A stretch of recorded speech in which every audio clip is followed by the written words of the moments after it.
This podcast is sponsored by nobody. Hey dudes, welcome to Splat from the Past, the only 80s themed horror and sci fi show where things can get totally radical. Now, today I will be welcoming Susan Justin. Susan is the wife of Allan Holzman, another guest of mine that I had on a few years ago. You know, he directed a lot of Roger Corman New World movies like Forbidden World, and then the post Corman era, Out of Control, Grunt, the wrestling movie, and so forth. And Susan, she composed music for a lot of those movies and other movies that Allan happened to be involved in as well. Firecracker, Stryker. Um, the only movies that she worked on that were not New World or Allan Holzman related were The Final Terror. She'll be my second guest from that movie in just 1 week, as well as David Dakota's The Girl I Want. She did the whole soundtrack to that movie. And she was a member of the Nada band in Get Crazy, celebrating its 40th anniversary. She'll be like my 10th guest from that movie or something like that. All coincidental, you know, it's a movie I got into later in life, and it's a very funny, entertaining Corman flick. And so it's going to be a great conversation today. We've been going back and forth about this at least since February. She had a play open that she did the music for that another guest of mine, Michael Pressman, directed called Rogue Machine. So this is going to be a pretty interesting conversation. You know, she was part of that new wave scene in the late 70s, early 80s in LA, you know, and she had her own band, the Susan Justin Band, and then Pink Plastic. We're going to get into all that stuff today, and I cannot wait. So yeah, here is my interview with Susan Justin. Good afternoon. Hey Susan, welcome to the show. How are you today? I'm good. Happy Spectacular. to be talking to you. Yes, this is such a great honor. Thank you for taking the time to do this finally. Yeah. I ignored your email a few times, so I finally I'm here. Absolutely. So, going back in time, what age did you start gravitating toward music? Well, the earliest thing that I remember musically is that I had a solo in kindergarten for Silent Night Hmm. in front of a big bunch of people, and they applauded, and it was pretty much done after that. You know. Yeah. Um, is piano keyboard your only instrument, or do you have others? I in middle school I started Hmm. like a folk kind of thing with girlfriends Right. and played guitar. And in music classes in school, I went to a school district in Southern California in Arcadia, Right. and they had a really good music program. I tried playing violin, but compared to the piano, it was just too out of tune. And started taking piano lessons when I was 7, and was just really good at reading notes. So, Hmm. like when I was in Sunday school, in the elementary school, I was already playing the hymns for the Sunday school class, and Right. um, reading was really like a fun thing for me, and it still is. Yeah, some musicians can read music, others can't. Like Ringo Starr has admitted he can't read music to save his life. Yeah, I mean, and I feel the same way about not reading music and just improvising in front of other people. I'm just really embarrassed to do it. I just never did it enough to get good at it. But I made my living as an accompanist for. Well, it's still part of my job that I have now as a music educator, that I play piano for everybody that's singing. So it's still a joy. Oh, that's wonderful. So, who influenced you on the piano? Um, I think I was probably most interested in musicals Mm-hmm. when I was younger, and but I did play a lot of classical music, so I was influenced by the teachers that I had, and I took lessons up until age 15. I started at 7, and ended up teaching piano. My friends and neighbors would come to the house, and I would teach piano and get some cash. It was really cool. Yeah. And so I've had piano students on and off through the years, and it's really enjoyable because it's a one-on-one thing, and it's an easy gig in my mind. I really enjoy it. Oh, absolutely. Yeah. I mean, teaching it is the same thing. I mean, you're getting paid and you're doing what you love. Yeah, yeah. So, and in my 40s, I went back to teaching Mm-hmm. as a job, and I'm still doing it. And one of the things that's been really cool after COVID is that when there's a group of students and they're all singing together, Mm-hmm. they just, they're getting so much out of it at this point, and it's nice to have that hat on in your community, Absolutely. Nice looking back on what I did to make money. What are some of your favorite musicals? I remember Oklahoma Mm-hmm. vividly, and what was the other one I played all the time? I don't know. My parents had tickets to the theater. They saw the musicals downtown LA, and occasionally, like maybe once a season, I would get to go instead of my dad. And my mom would put on her she had a fur stole. I remember that about going to the theater with her, and I wish I could remember some of my faves. But I saw quite a few, and then I would get the book and just play it at home. Mm-hmm. And so I've kind of hung out with a lot of musicals as an accompanist too, being in the pit. Oh yeah. The musicals, and just playing all those melodies. I think it really it just gets to you, and melody is easy for me to think of. Yeah, was the first album you ever bought with your own money a soundtrack album to a musical? It's possible, yeah. Although there were a lot of folk singers that I was following when I was young, and like Peter, Paul, and Mary. Oh yeah. And that's what I was doing with my girlfriend, and, when we were little, and a lot of vinyl records at our house. My dad's dad was a trombone player, and when John Philip Sousa came into town, he would play with him. Mm-hmm. They would have, I guess I never realized this, but when they were on tour, they would just pick up the good musicians in town, and they would rehearse and then go out and just parade or however they did it. And so my grandfather had a music store for a while too. So there was a lot about instruments, but I didn't have anything to do with string instruments or band instruments. Didn't really interest me much. Right. So, are you born and raised in Arcadia? Yeah. Nice. Well, I was born in Covina, Mm-hmm. and which is pretty close to Arcadia, and I started school in Arcadia. My parents got a home there, and it was a really good school district. I was really lucky. And I grew up in Arcadia, Santa Anita Racetrack, the Arboretum.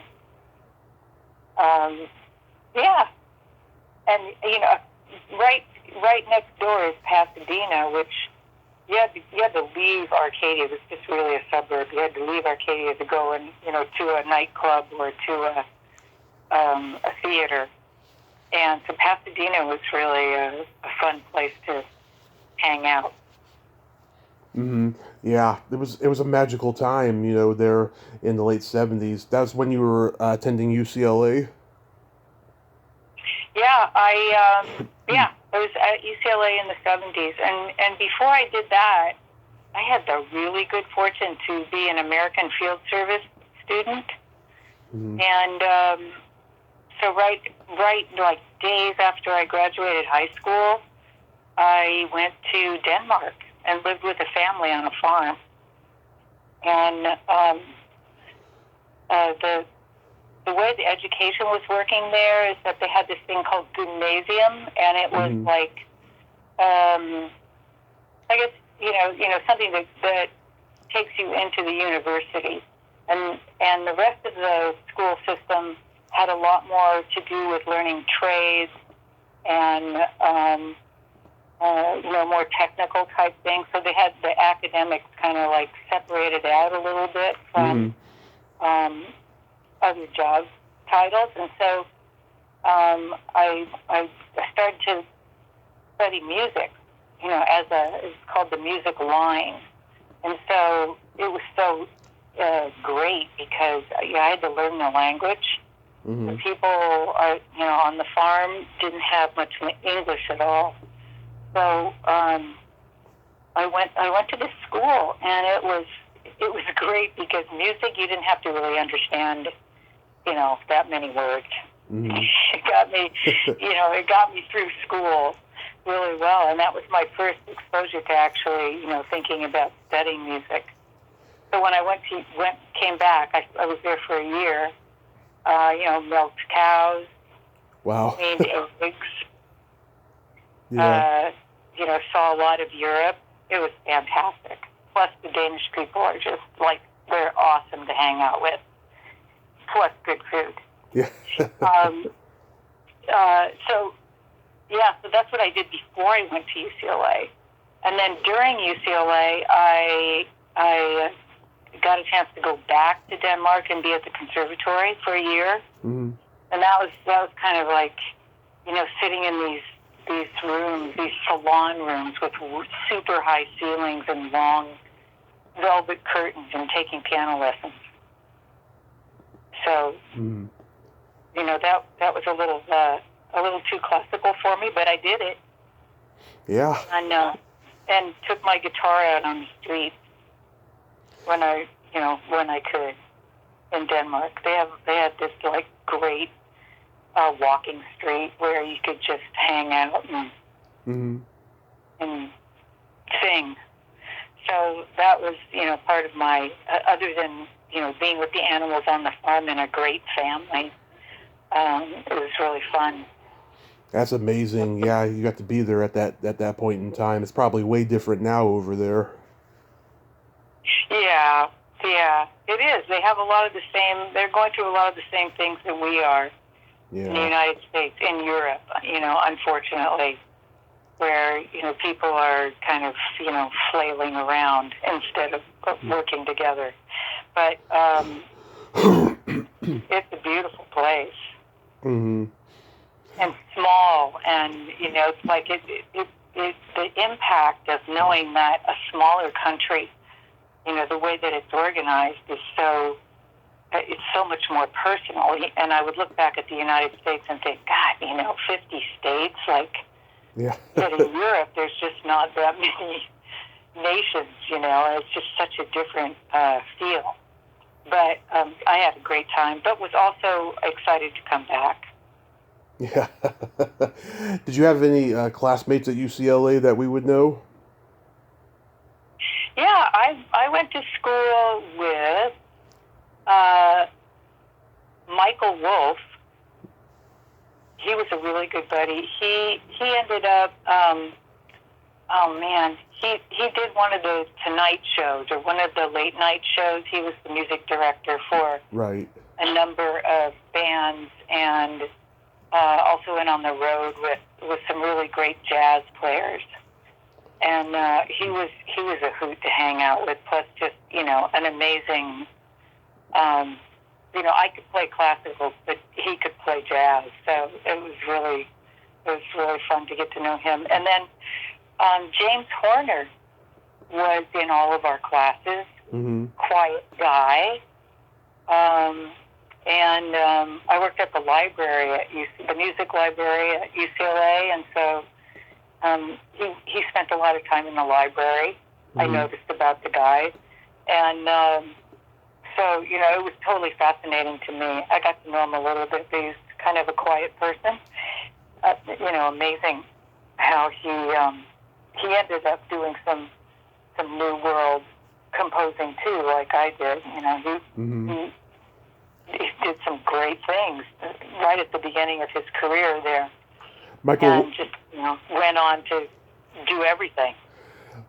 Michael Wolf's the Arsenio Hall guy. That's who he was. Oh yeah, Arsenio Hall. Yeah.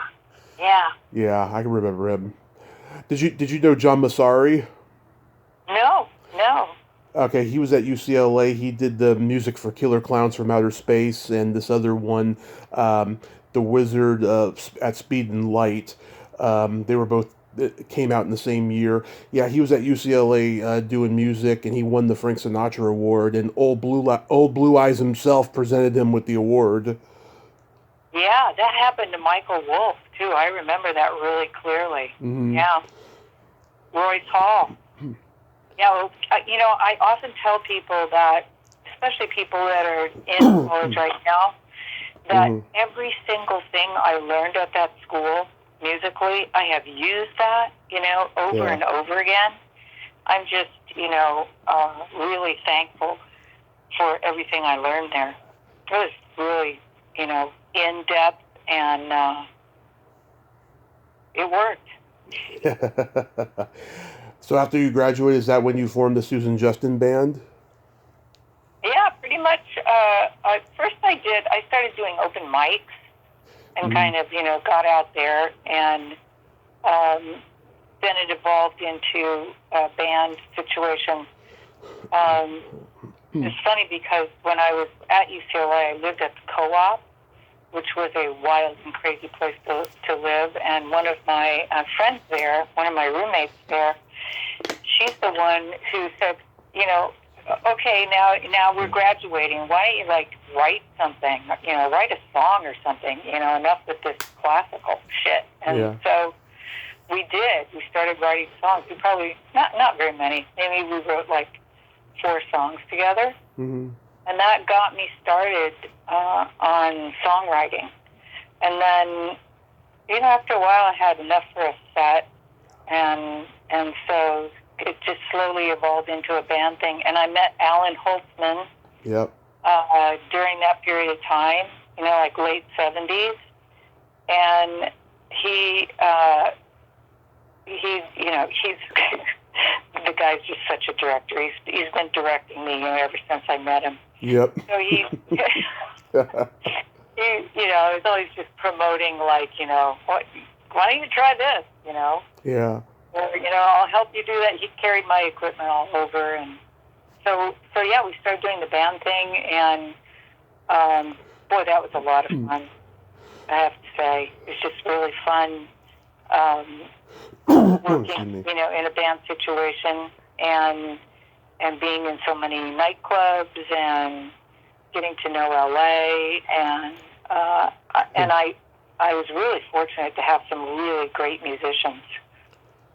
Yeah, it was really fun. I heard you say on the New World podcast you went to a open mic that Skippy Lowe was running. Yeah, and they actually got part of that story wrong.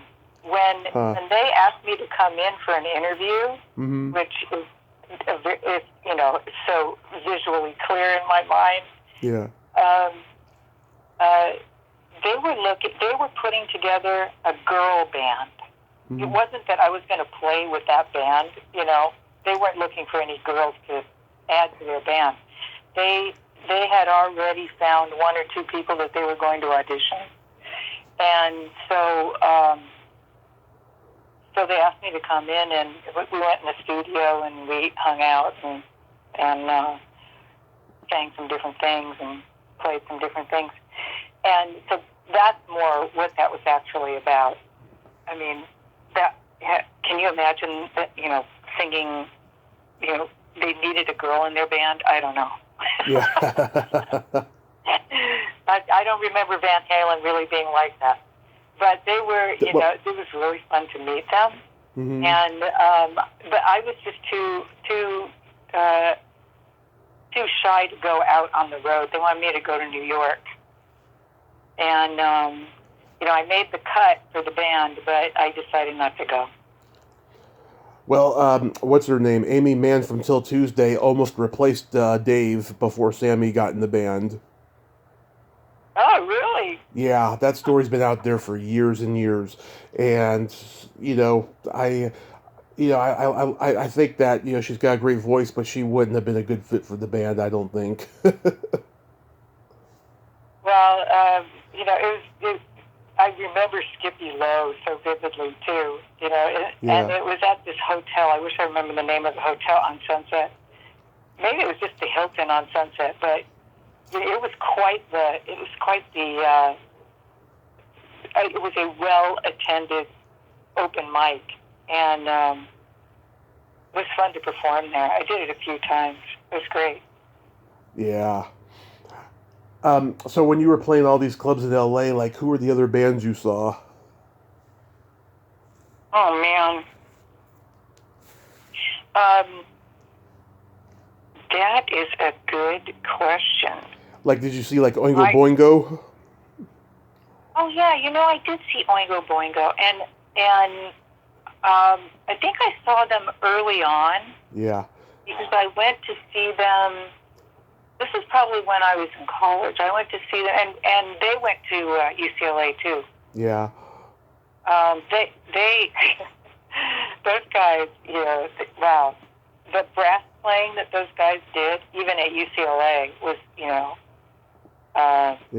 They were a big part of the band scene, Well, they were a theatrical group first, the Mystic Knights of Oingo Boingo, with Danny Elfman's brother Richard, and then when he left, they just became a regular group. And so I think it's them that I saw, and Danny had just been to Bali, and he had discovered all these instruments. Mm-hmm. And so he had all these barred instruments on stage. It was a great show. Oh my God, it was a really good show. And then, so I wasn't surprised to hear that he was composing a lot and just had such a great sound. Always just so inventive, everything that he does. But it was really fun to see them in that, in a theater, basically, kind of a smallish theater in West LA. Mm-hmm. And a close friend of mine, Bill Jackson, who's a really wonderful audio engineer, mm-hmm. he engineered shows for them for years. And so, we were at a couple parties together. But Bill had a great time, hanging with them and did some really big shows with them, too. So, that's sort of my contact to that band. And, that's just such an awesome group of people. Did you see the Go-Go's around? I never actually saw them live. Huh. No. And I wasn't really someone who hung out in nightclubs all that much until I started doing it. And, I wasn't a frequenter of clubs. And the number of concerts I went to, not huge. Not a huge concert goer. Yeah. And even though I've written a musical, I haven't even gone out to see that many musicals. I guess I, stayed at home too much. What can I say? Yeah, staying home watching the musicals on PBS. Or just being in the studio. But It's funny because I did stand-up comedy for years, and like I never went to go see anybody perform. I was always a TV guy. I didn't start seeing live comedy until like maybe halfway near the end because I just preferred watching it on TV. You know. yeah, yeah. Well, I guess I have listened to. I've certainly listened to a lot of radio, Yeah. and having two daughters who, I listened with them through, whatever they were excited about too, and of course, well, uh, sort of just being more in the studio. I would say I spent more time in the studio and in rehearsal than I did, actually out and listening, Mm-hmm. which was fun too. I really cherished the time that I've spent in the studio, and often thought that if I were going to study one other thing, I probably would have been an audio engineer. Just I still really enjoy being in my own home studio, and Right. it was very social. Earlier when you weren't doing it at home, just to be in the studio was always just a kick. Right. So yeah. Kind of miss that, when people would get together and go in the studio. But most of what I've been doing, and I started, I guess, early '80s, has been home studio. Right. Everybody's doing the home studio thing now, because all those years of working in the record company studios, it fucked people up so that they started building their own home studios. Yeah, yeah, and all the equipment is really fantastic. All the software is just amazing. Absolutely. And speaking of software, I just have to plug Mo2, Mark of the Unicorn. I've been using them since pretty much the get-go when I started turning out stuff for film scores. Mm-hmm. And it's still just such a wonderful program. And the guy who works for the company, Matt LaPointe, has been my tech and audio engineer for a really long time. And their stuff is great. Nice. So when Allan starts working at New World, you begin, working on the music part of the movies he's involved in. But I'm curious, so you never were lined up to get involved in Battle Beyond the Stars? No. Okay. I don't think so. I think that was, no, I don't think I was really ready for that yet. Okay, yeah, because it wasn't on your IMDb. I'm like, wow, she worked on, a lot of his movies that he worked on, but not that one. I thought that was pretty interesting.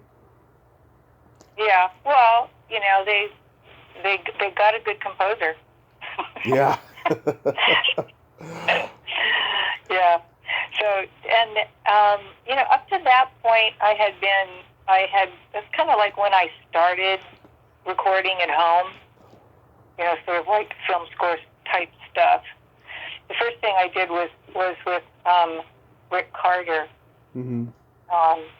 and he had a film that he had directed, and so that was kind of like my first try at putting something to film. Mm-hmm. And then it just kind of kept going after that, and in a bunch of different ways too. I mean, I even did like an audio book period of time where Mm-hmm. people would call and I would just like write stuff and they would cut it to the book, which was kind of fun too. You did additional music for the karate movie Firecracker? Yeah, that I think is that the one where that might be the one where let me think. That must be the Kung Fu knife thing. Oh, yeah, the Kung Fu knife. Okay. Jillian Kessner, so, yeah. Yeah.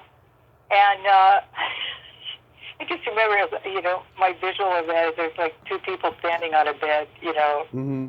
and with rather long knives, and it wasn't as romantic as one can imagine. Yeah. That's what it was about. Yeah. And I also got I think yeah. I think I just wrote something.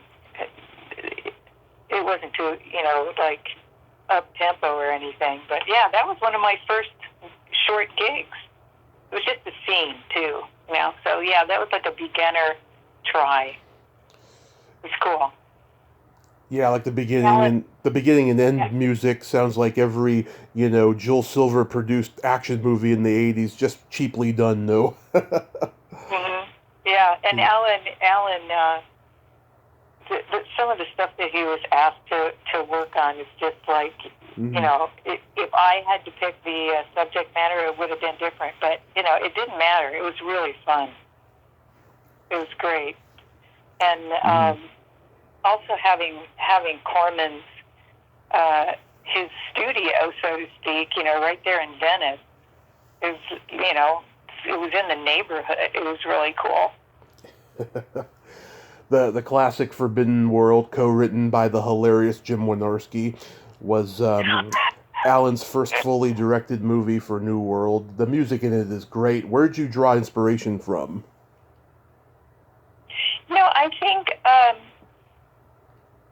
I think the inspiration for that, I remember studying a lot of orchestral scores, and just sort of framing up what kind of chords I would use that would make it sound like it was in outer space. And I feel like I'm still using a lot of that now too, and the musical is partly in that I just finished. That was just it's very classical. Finally on the stage after forever.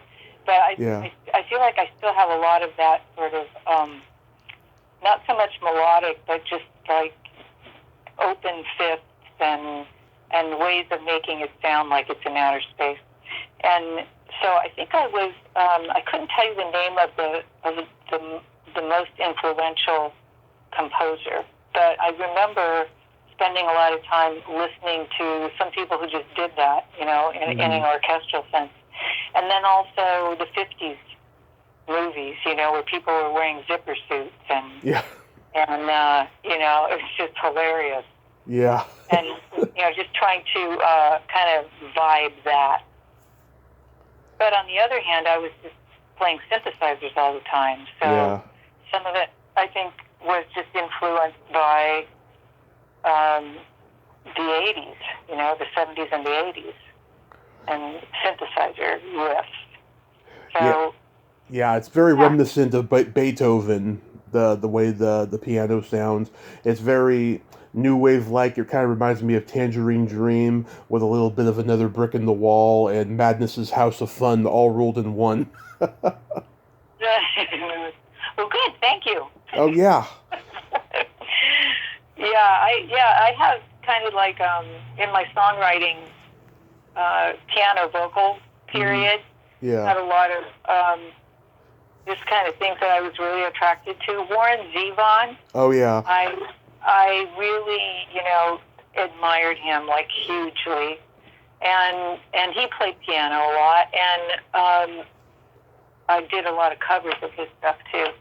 So that was kind of influential, and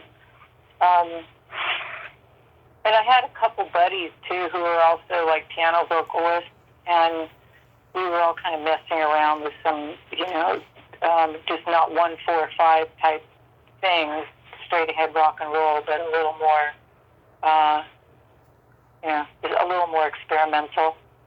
Mm-hmm. Did you spend any time on set?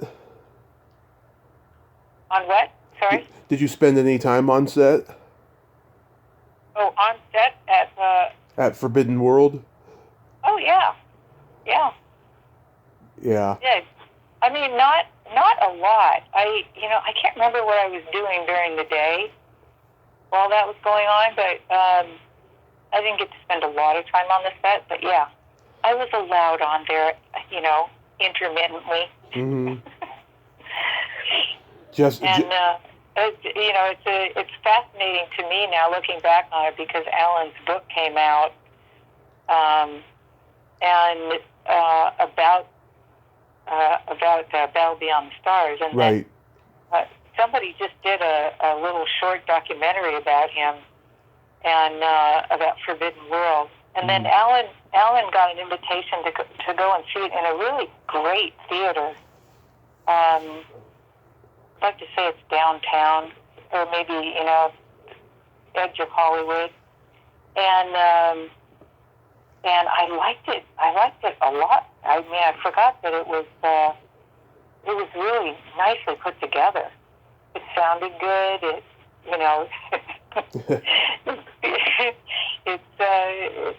It's one of a kind, that's for sure. Yeah, Jesse Vint, I almost interviewed him a couple of years ago. He was an interesting guy. And then I reached out to June Chadwick not long ago. Haven't heard back. She works with horses now or something. Oh, really? Allan just told me last night that she was Andrew Lloyd Webber's girlfriend at one point. I'm sure. Was being in Phantom of the Opera, but she didn't make the cut. Oh, interesting. I didn't know that. Yeah, I had no idea she was a singer. Yeah, I did. I'm not surprised. She was in Spinal Tap, and she was hanging out with the guys in that movie. So I'm not too surprised that she comes from a musical background. You're my second guest in 1 week from The Final Terror. I just talked to Mark Metcalf last week. Yeah. Oh, great. Yeah, that was a fun project, too. Yeah, I love that music, that eerie, ominous groove. I mean, it's a groove that means business. I love it. Yeah, a lot of people shed blood in that one. Wow. Yeah, with a mushroom knife. Oh, yeah. Yeah, that was a creepy one. But it's interesting. I now that I see, I'm not one to be going to a horror movie, by choice. Yeah. But now that I look back and see some of these things, it's really pretty interesting how it's all put together and how effective it is. It's great. Oh yeah, and that was not a New World movie. That was just Andy Davis and Arkoff making it. Did you know somebody in their circle? Yeah, Joe Roth. Oh yeah. I really don't remember how Allan friended Joe Roth. Mm-hmm. Other than he recut that film. So certainly helped make Final Terror into a releasable show. And it's interesting because Joe Roth and family members, his kids, they were part of our wedding. The kids threw the rose petals down the aisle when we got married. And, so we got to know them well. And, that was a fun period of time. Yeah, it's a good movie. Next comes Stryker, and that score sounds true classical with that piano, almost gospel-like too. Boy, I haven't listened to that one in a while. Mm-hmm. But I remember being in the studio doing it, and it was kind of cool that it was like in the desert and kind of that Mad Max type thing. Mm-hmm. Yeah. I'll have to go back and listen to that one to tell you the truth. It's good, Okay, I'll take your recommendation. Yeah. And it's funny. There needs to be a documentary about how the sword and sorcery craze was resurrected in the early '80s, because I didn't realize just how many of these medieval fantasy movies came out during that period. You know, Excalibur, Kroll, Beastmaster, Conan. It's just crazy how many of those came out. And they were so big in the late 50s, early 60s with Ray Harryhausen doing the special effects for them, you know? But that, that period of time, I don't know how many movies I was going to see that were like that during that period of time. But boy, it sure is fun to look back on writing and trying to hit things in a movie too. The tech around that, or the math around that, is so different than what I do today. And that challenge, meeting that challenge was very, you got to hit the right thing with the right feel and the right music at the right time, split second. And there's a lot of back work that went into that, sitting with the editor or the director or both to make sure you have the right thing, impact at the right time. So I'm happy that I was able to do that, free software that could just do it for you. Yeah. Cool. How do you get to be in the Nada band and Get Crazy? I wonder, it was because, being out in the nightclubs, there were a number of people that I met, and the Nada band was, I wasn't actually part of that, unless you're talking about the movie Get Crazy. Yeah, in the movie Get Crazy. Yeah. The Nada band, I think, was a separate thing before the movie.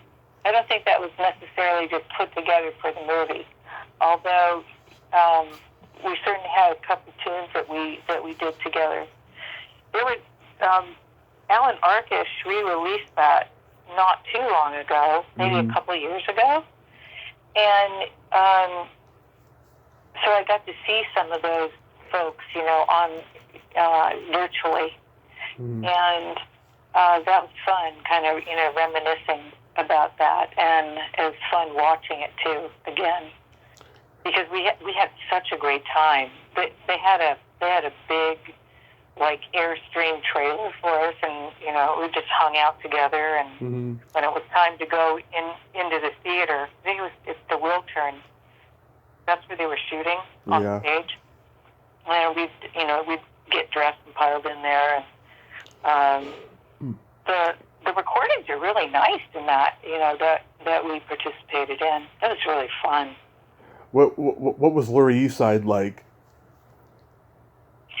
Really, really good.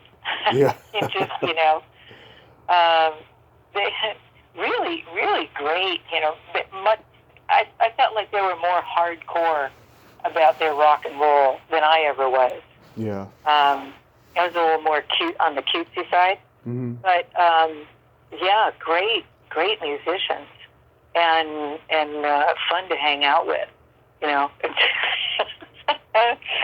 there was a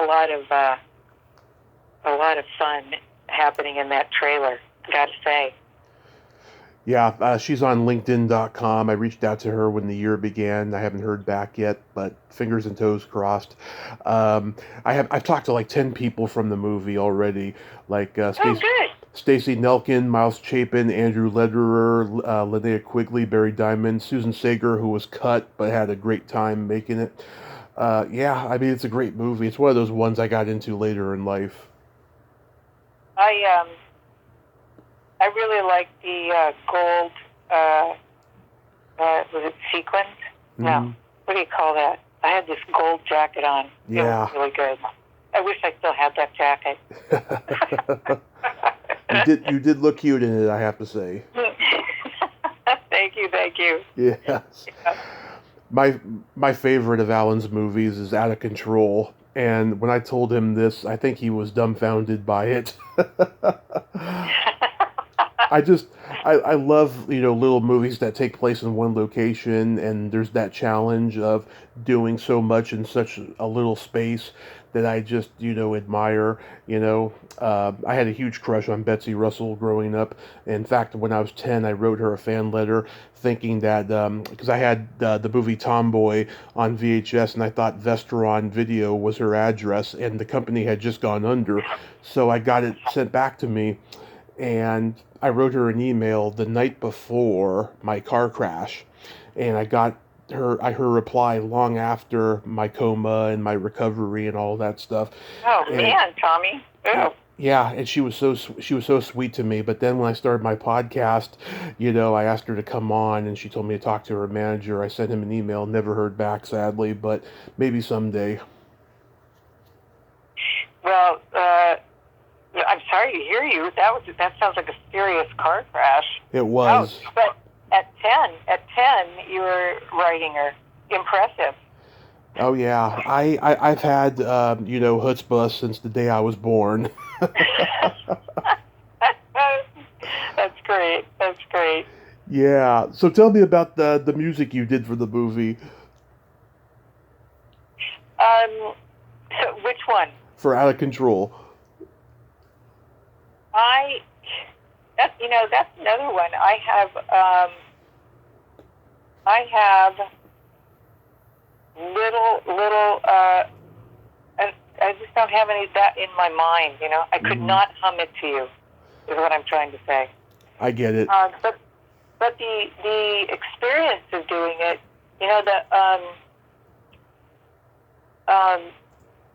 I think when I look back on composing at home, we had two apartments where the landlord let us knock out the wall between the two apartments, so they were a mirror image of each other. So one side I had a kitchen, and that was my studio, and so kind of had my own little nook and my keyboard over the sink, and was my own little space. It was really nice.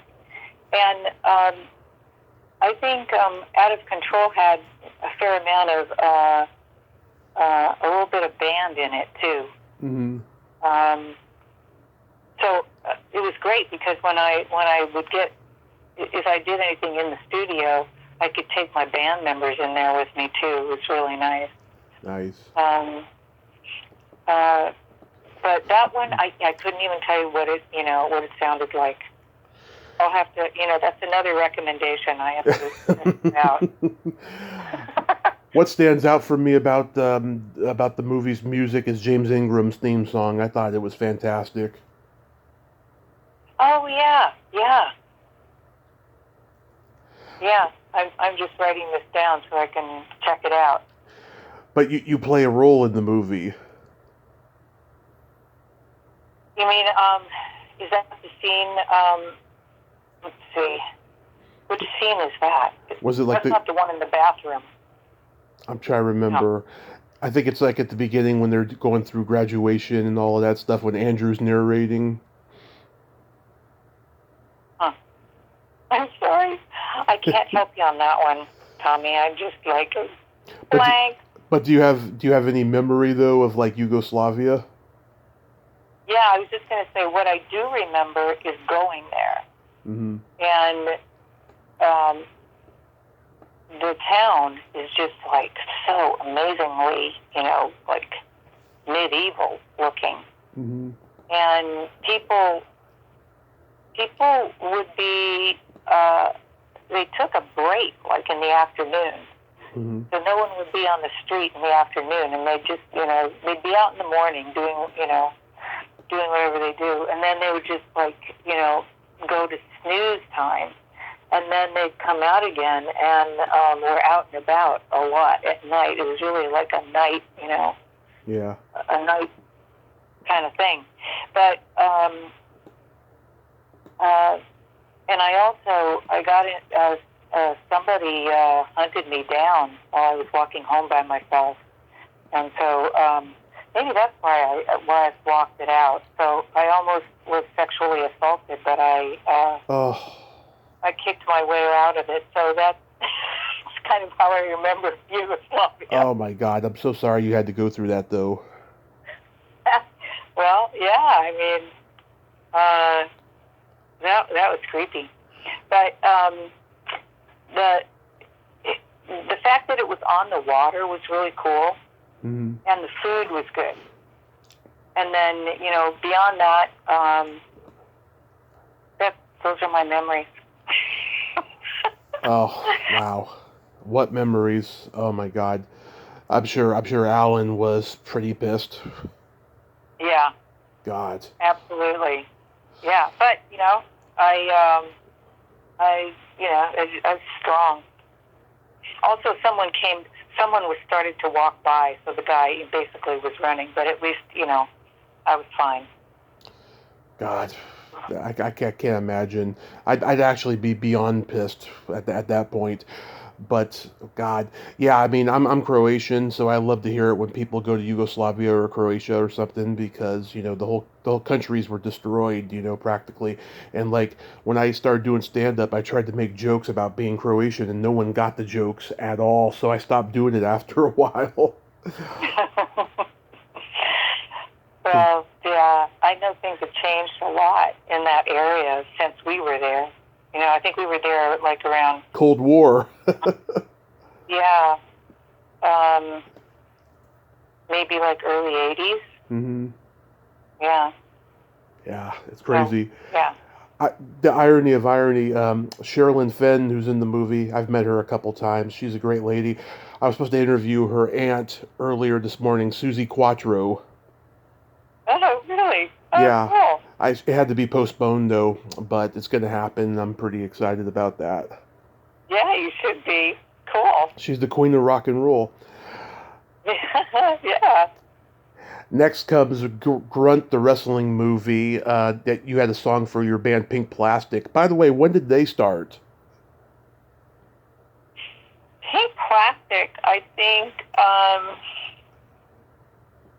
probably early 80s. Okay. I couldn't tell you exactly what year, but yeah, early 80s. And that was certainly sort of the height of being in clubs. It was really fun. I had some really great players and had a whole kind of look going on, and it was fun. Yeah. I remember when Alan and I were talking about the movie, I said, you know, New World did another wrestling movie around that same time called I Like to Hurt People. And he told me that there was some kind of, I can't remember, I'm paraphrasing the conversation, like I don't know, like a release date, conflict or something. I can't remember, but I thought it was pretty interesting. I think he was impressed that I knew that too. Well, one of the things that was really fun about that period of time is that Duck's Breath Mystery Theater, those guys were just a hoot. They were just so funny. And what's the guy who ended up on MTV? Kurt Loder, No. Adam Curry. No. Blonde guy. Anyway, I don't know.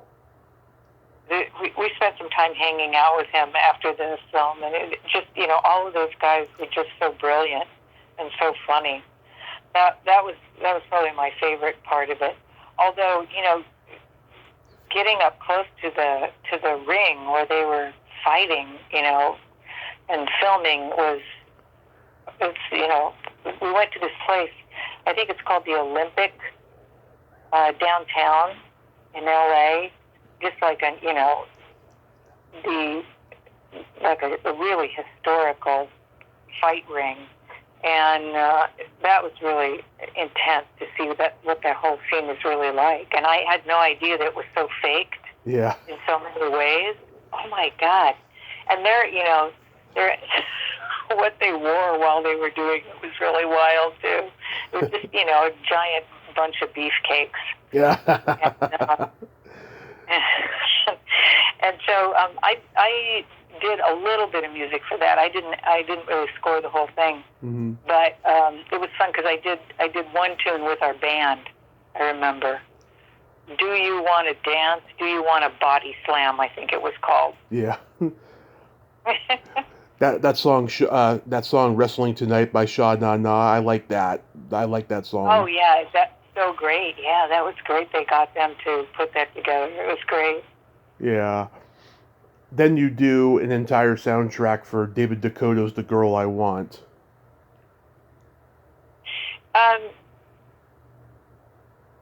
I don't remember that as being an entire. Is that a short? Well, according to IMDb, it says there's all these songs that are on it. No, it's a full length movie. It's a teen. It's a dirty teen comedy. Oh, now I remember that. Yeah, I think that was the kind of thing where they took songs that I was performing that had been recorded, right? And they underscored. Yeah, I don't know that I actually wrote anything new for that. Mm-hmm. I don't know. I'd have to look into that, but yeah. Teen Bimbo. That was easy. Yeah, Teen Bimbo. Yeah. That's a good song. It reminds me of Blondie. Yeah. I had a really close friend, a guitar player in our band for a while, Vic Trigger, and so I worked with him on that. That was great. Yeah. I know so many people involved in the movie, like Ken Hall, who wrote it, and Linnea Quigley, and Burt Ward, who played Robin on Batman. I interviewed him once, and Kitten Navidad, who's no longer with us. And Deanna Lund, I met her once at a convention, and I interviewed her daughter, strangely enough. It's amazing how many people you have on your website. I mean, wow, that is a serious count that you have going on there. I love, film, television, and music of the past, good or bad. I just love talking to people about it. Well, yeah, you got a good thing going. Thank you. I try to remember. You said on the New World podcast you did music for something related to Playboy. Oh yeah, that. Let's see. It was something like The Little Vampire. Huh. Yeah, and I don't know if I even used my name. I think I may have had an anonymous. Yeah. And also, I wrote that after we already had kids. And so, there was a point there where I started thinking, wow, I can't be playing this footage in the house anymore. It was getting hot and steamy. So, but I really I remember this music because I had a theme for it that I really liked. It came together nice. It was actually a fun project. I mean, I remember it, and it was in my kitchen studio, and it was pretty easy to do because it was well put together. So did you see the movie after it was put together? I must have, Tommy, but yeah, I must have.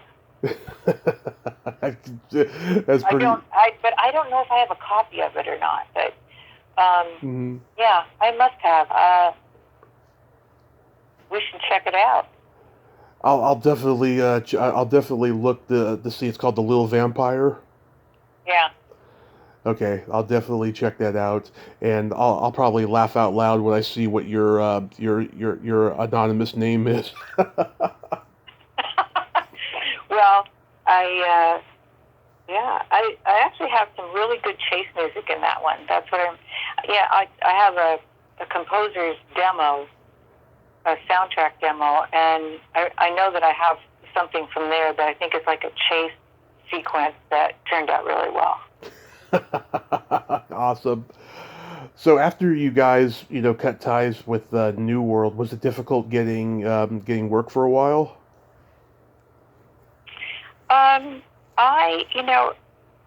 what I remember about that period of time is that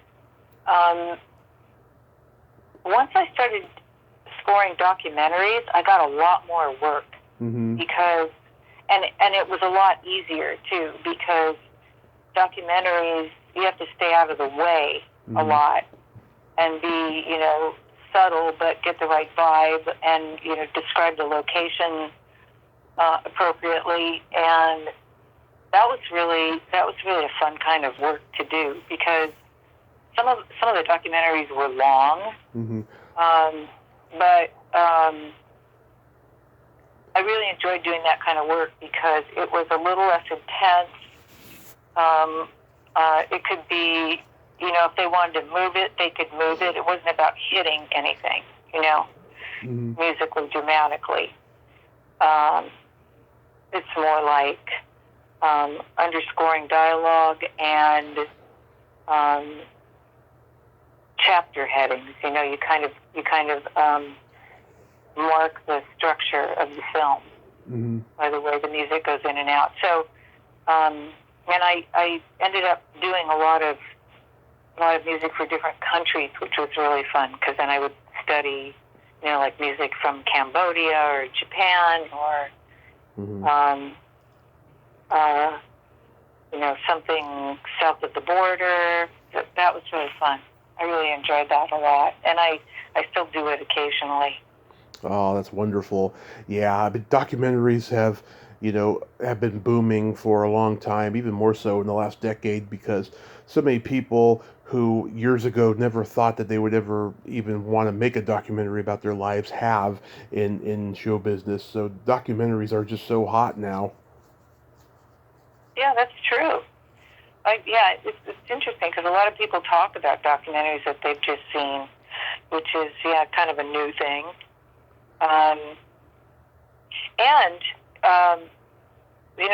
It's pretty amazing too. Like when I look back on some of the things that Allan has directed and or edited, it's just it really brings a lot of people up to date in a way that's so you feel like that slice of life that you may have known nothing about, becomes part of your knowledge, and pretty educational stuff. So I am cultural, and so it's nice to be contributing to stuff like that makes people aware of stuff that they may have totally missed. Absolutely. It's documentaries are for anybody that is totally late for the party. Yeah, great way to say it. Yeah, it's really true. Now, this play that you did music for, Rogue Machine, was this your first play ever? First musical ever. Yeah, and the backstory is really interesting, because Diane Frolov, my partner in the musical, she and I were at UCLA at the same time, but we didn't know each other. And she was in theater, and I was across the quad in the music department, and she wrote the play at that time in the, like early 70s. And so she meets Allan when Allan had Harry Upland as his agent, and they met in the office there. And so they had lunch, and she gave him the play, which had then been turned into a script. And he tried to run with it to see if he could get it made. That didn't work out, but in the meantime, we became really good friends, and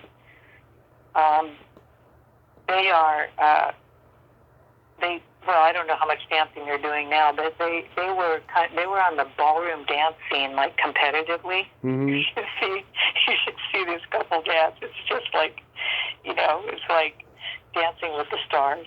Anyway, so they would take us to all these different places to dance. Not that Allan and I were dancers or anything, but it was really good party time. And So at one point, I wrote a song called Saucer Sex, Mm-hmm. and then that became part of a film that Allan made about pink plastic, and so he showed it to Diane and Andy, and they started talking about making a musical out of her play, her script. So that's how it started, and then on and off over the years we had four readings where people just stand behind music stands and read their parts and sing the songs. Mm-hmm. No staging or anything like that. And got various responses, kept it going, rewrote mad, the amount of rewriting is just unbelievable. I pride myself in the fact that I can, without getting my ego too involved, just write another one and just, Yeah. modify it, or, let's change the lyrics, and we did the lyrics together. So, so that's how it got going, and then Diane and Andy are showrunners for Chicago Med, and Mm-hmm. have been for, quite a few years at this point. And one of the directors, his name is Michael Pressman. Yep. You got to interview him. Yep. He's been liking the project for a couple of years. So the time became right where they put it together, and we did it in a little theater on Melrose in West Hollywood, and it was really fun and very funny. Like, so much funnier than I ever realized it would be, which is just a joy. Mm-hmm. And it's just kind of a small scale production in this really small theater, but people had a great time in the audience, I gotta say. So, that's been a big focus for me in the last, few years for sure, working up to this. But yeah, so now we have to see if we can get it to the next theater. And Allan is cutting together all sorts of material. Potentially it could be a full-length film. Wow. By the time he gets done, because he can sit in the editing chair more than most people for long periods of time. So that's where that's at, and the singers were great. The acting was even better, Mm-hmm. and the jokes were, it was like a total giggle fest. So we'll see. Wow. That's why I've been writing screenplays since I was 12. I'm seriously considering writing a play and see if I can get a local theater company to put it on. Something small that's not going to require much. Well, then I have to tell you about this theater, the Matrix Theater, which is also known as the Rogue Machine Mm-hmm. Theater. The guy that's running it now, he's just totally open to people's new writing, and Nice. he's quite, he's quite the guy for putting, just trying out new things. It's not like, let's, revive something that's, already been successful 3 times.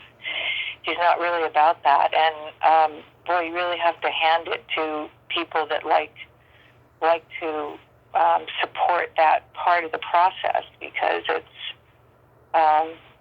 hard to get stuff out there, especially after COVID. I mean, it became kind of, people aren't even going to theaters anymore.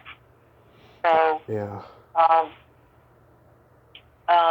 The guy's really going in the right direction. So when you write it, Tommy, you let me know, and I'll introduce you. Thank you so Whatever much. it's going to be. I would love that. I have an idea that's I've been kicking in my head for a while.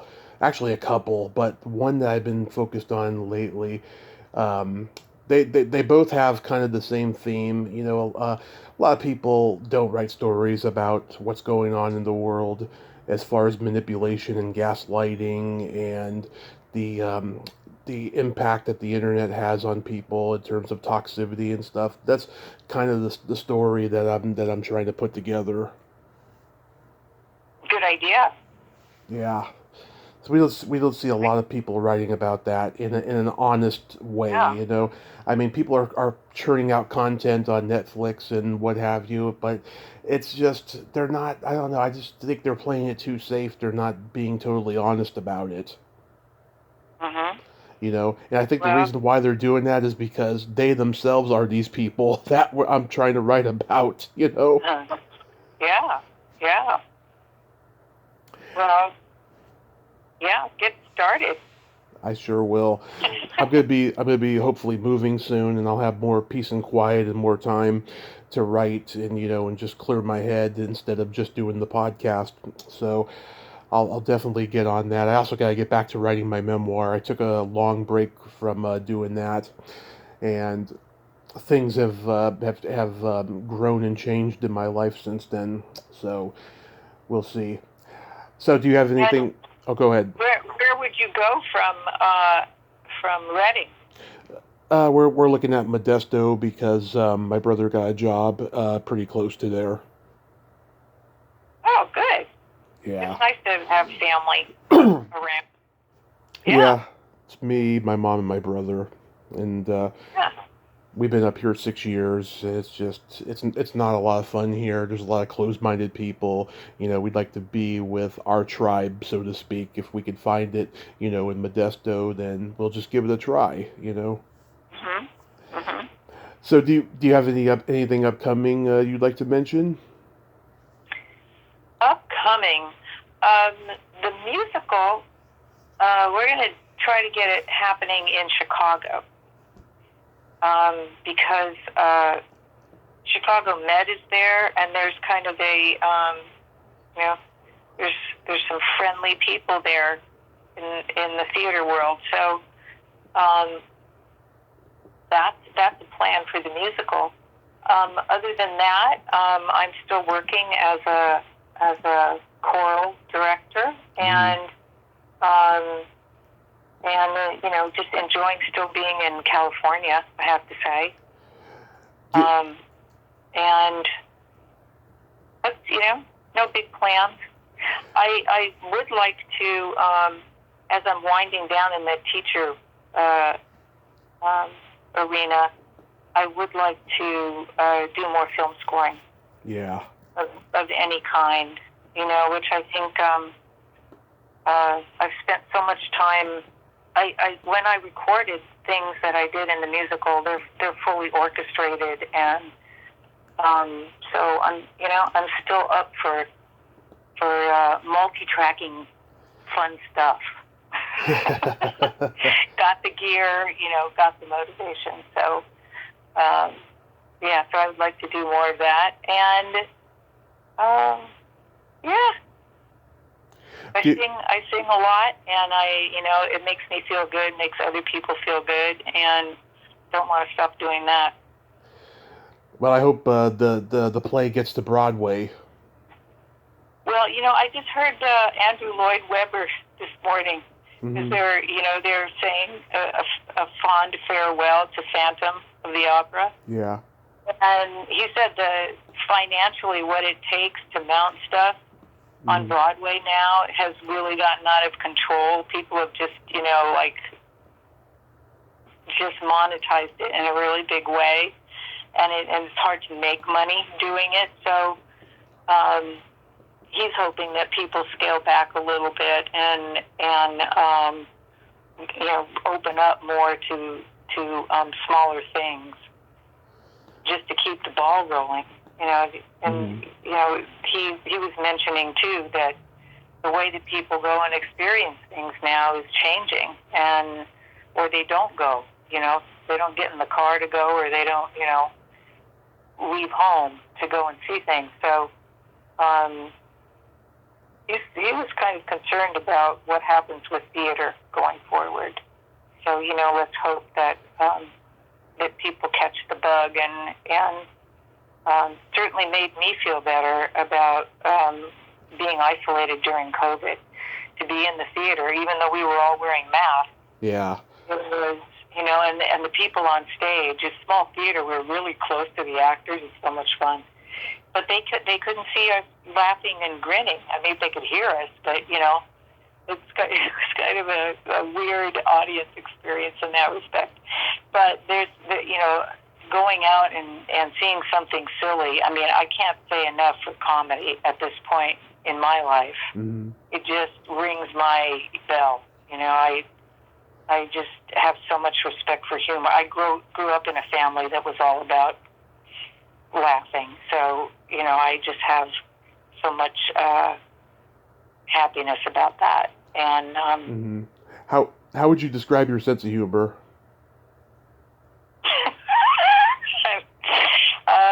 Describe my sense of humor.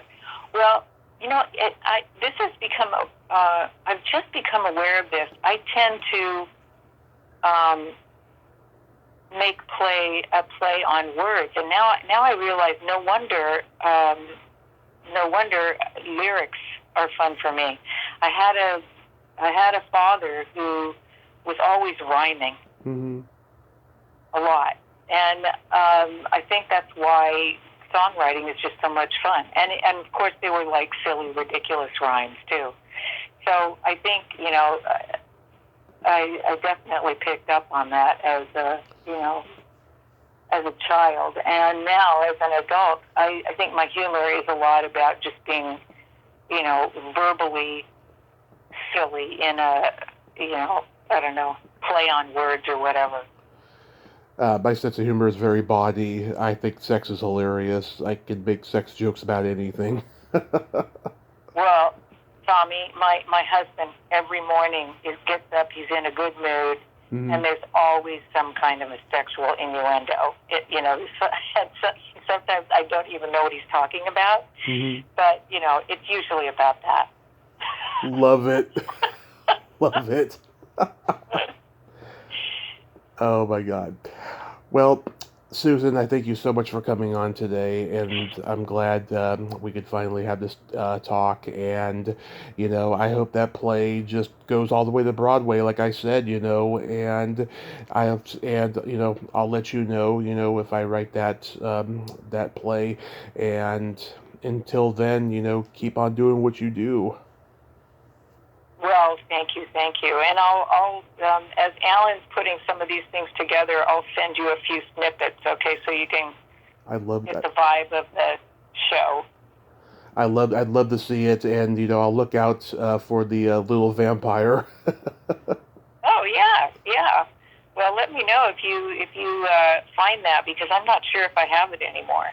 I didn't exactly keep up with all of my media transitions over the years. Mm-hmm. So I have it. Some things are accessible, and some things I wish were accessible. Okay. Well, okay, then. Yes. Here. You have a great rest of your day. Be safe out there. Okay. Thank you. Bye. Bye-bye. Well, there you have it. Susan Justin, ain't she a sweetheart? What a great lady, huh? And Allan is a lucky guy, and I'm so glad we got to have this talk today. She's passionate about music, especially classical. Wow, I would have never thought, being a part of that new wave era. But then again, Eddie Van Halen came from classical music, and that's how he made hard rock so good. So, that's why she made new wave music sound so good. Well, until next time, this is Tommy Throwback Kovac saying, there's no shame in living in the past, because the present sucks. Later, dudes.